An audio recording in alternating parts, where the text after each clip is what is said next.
In 2026, learning graphic design might be one of the biggest mistakes you can make. Not because design is dead, but because AI can now create logos, thumbnails, posters, flyers, ads, and even full brand identities in seconds. So why are thousands of people still spending months learning skills that software is replacing overnight? Before you open that Photoshop tutorial, watch this video first. A few years ago, graphic design was one of the best online skills to learn. People made money designing logos, flyers, thumbnails, social media posts. But today, AI tools are changing everything, and beginner designers are feeling it the most.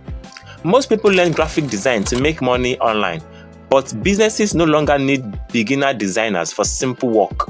Need a logo? AI can generate dozens instantly. Need a thumbnail? One click. Need Instagram post? Automatically done. What used to take hours now takes minutes, and companies love speed.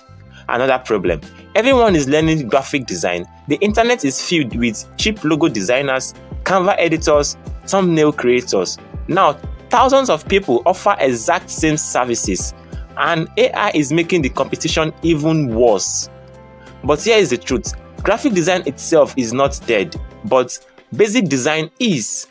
Because AI can copy basic work, but creativity, strategy, storytelling does still matter. Big brands still need humans with ideas, not just people who know how to use Photoshop.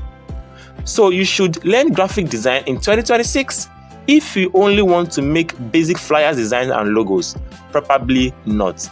But if you learn creativity, branding, content creation, and how to use AI properly, you can still win. Because the future belongs to people who adapt fastest. Do you think AI will replace graphic designers completely? Comment below and subscribe for more videos about AI, tech, and the future of digital skills.